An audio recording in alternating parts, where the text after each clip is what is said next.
Welcome to the channel. Welcome to the channel. Oh, the Ill Blurmatic. Welcome back to Ill Blurmatic, and today's review is going to be on Batman the Mask of Phantasm, one of my all-time favorite Batman animated films. But let's get right into it. So this film starts off with Chucky Saw. Yes, Chucky Saw pretty much is one of these mobsters that pretty much Batman comes across in it, outside the casino that he owns. We see Batman throw down with his people inside the casino, but he gets away from Batman, and then literally this unknown character comes along pretty much that he considers to be Batman. I'm like, Batman don't got no smoke coming around him when he killing people, because he don't kill, you know what I'm saying? And literally we see this happen where pretty much Batman sees the guy Chucky Saw trying to get away from this new vigilante-like character, and we also see the problem is now Batman's being framed for something he didn't do. Batman just like, hey, look, this is the one rule he has. He does not kill villains. And now that him seeing what happened to Chucky Saw and also trying to figure out who was his master selling, was very interesting. They call themselves the Angel of Death. I'm like, what the? I said, Batman ain't never called himself the Angel of Death. So this is how it starts off. What I can say about this film, we see an earlier take of Bruce Wayne. So this movie, I'm assuming, takes place before the Batman the animated series, because it seems like it's a prequel movie. We see in this movie flashbacks, and like I said, the flashbacks really work for this film because we understand what leads to what. We also learn about Batman and how he loves his parents. Even though his parents are dead, he generally visits the graveyard that his mother and father, Martha Wayne and Thomas Wayne, reside in. And also we learn about love of his life, Andrea, also that he calls Andy, which is very interesting about this is because we learn about Andrea and like just Bruce Wayne having a real love interest. That's what I really liked about this film. I was like, okay, I like that, we got this new character and everything. And I like that aspect of it, but we learn about him trying to find a balance, you know what I'm saying? Because even in his earlier years, we see Batman struggling, you know what I'm saying? Like trying to figure out who he was, you know what I'm saying? Like he enjoyed crime fighting, you know what I'm saying? But also he never felt like he was going to ever fall in love with someone. So that's something that the film does tackle. But also in this film, we see the origin of Andrea in flashbacks, not just Bruce Wayne. That really works.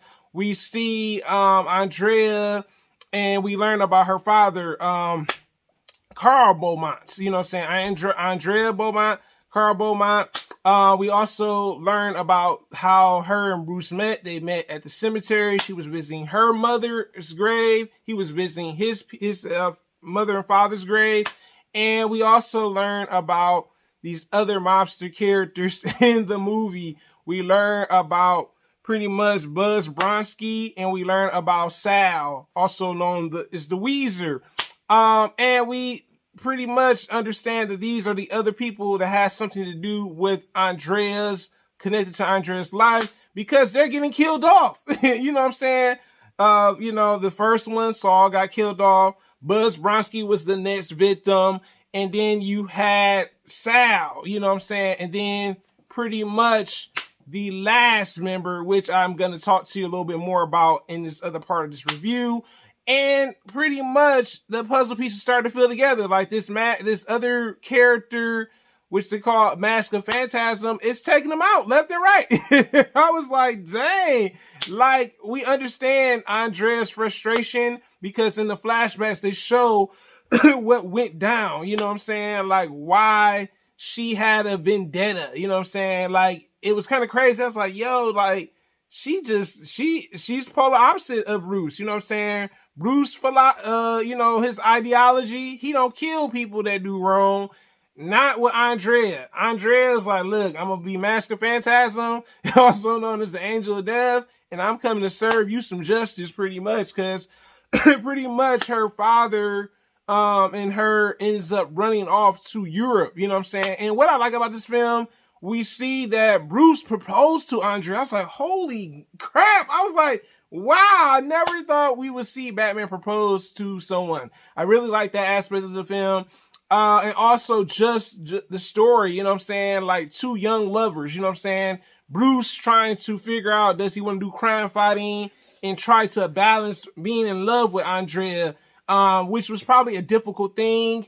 But then getting rejected, boy, that, rejection makes you, do things that you don't want to do. And it seemed like with Bruce's stance, as much as he loved Andrea, he started to realize, like, this crime fighting thing, this is going to consume my life because I just got rejected by the love of my life. You know what I'm saying? But also we're introduced to another character too that I forgot to mention, Arthur Reeves. I can't stand his character. His character, he was a hater. He was a Bruce Wayne hater. You know what I'm saying? He is the new mayor of Gotham.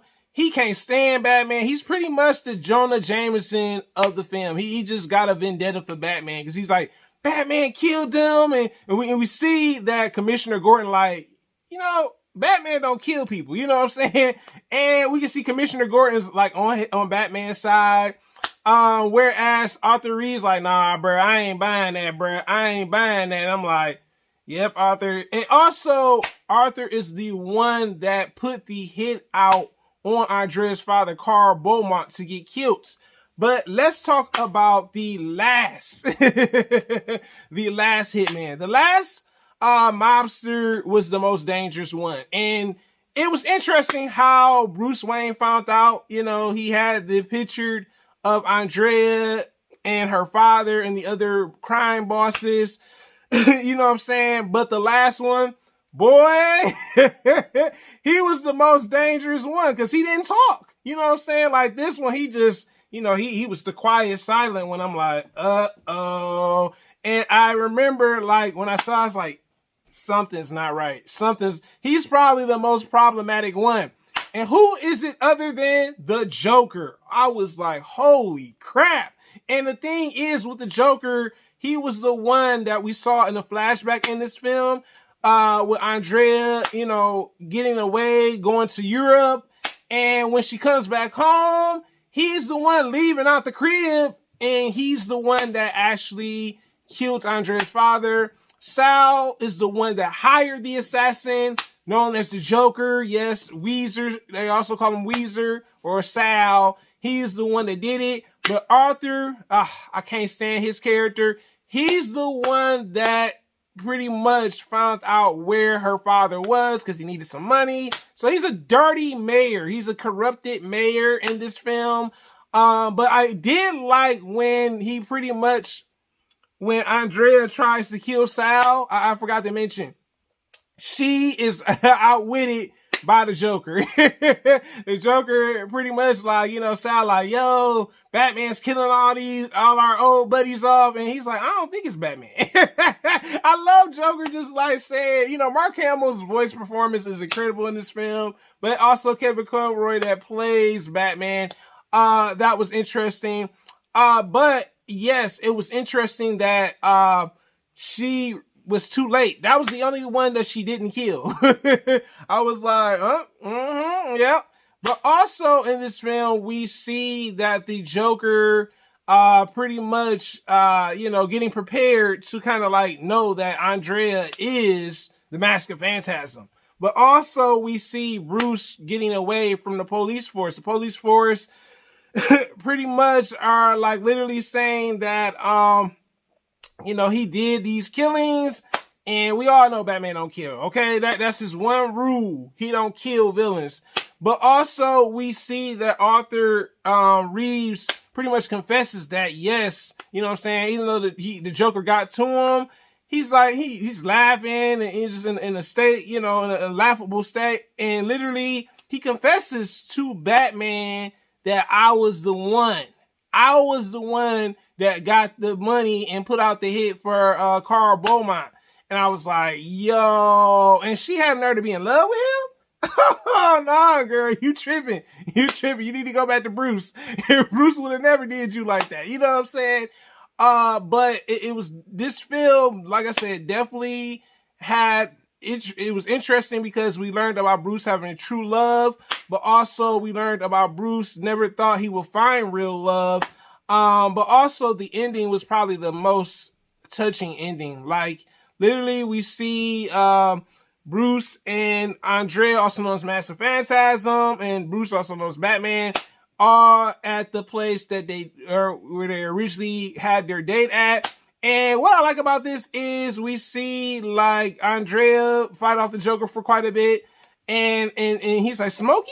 He's like, I knew it was you. I was like, Smokey? I was like, Joker just be calling people some days like, I knew it was you. I was like, wow. Joker just like, yeah, I kind of knew that you were the one who was taking our old buddies. Like, you know. But the thing is, what I see, like, with this film is, like I said, Bruce struggling to find love, him being committed to crime fighting, also the mythos of how he became Batman and how he found a different suit, because this other suit, it wasn't gonna do. That other suit was looking kind of like, bruh, you know, you get shot or something happened to you, they gonna find out it's you, because like he had this little thing, little ski mask on. I'm like, yo, Bruce, you gotta figure something else out, bro. You gotta figure something else out. But this film, I'm definitely gonna give it a 5 out of 5. It is a solid Batman film. One thing I want to tell you, originally this movie was supposed to have a sequel. It was supposed to be a Mask of Phantasm sequel. Also the ending, let me talk about the ending a little bit more. We see that Andrea couldn't kill the Joker. That was the one, I don't know what it was, why she couldn't kill him as she did with the other mobsters. I was just like, yeah, you killed them off with no hesitation, but the Joker, it was something about him that I guess she just couldn't live up to that reputation. We also see her give back the, the jewelry that pretty much had a picture of her and Bruce in it back to him. And we see her pretty much leave Gotham and start a new life on a actual, like a cruise ship. And we see this guy that kind of comes up to her and wants to talk to her.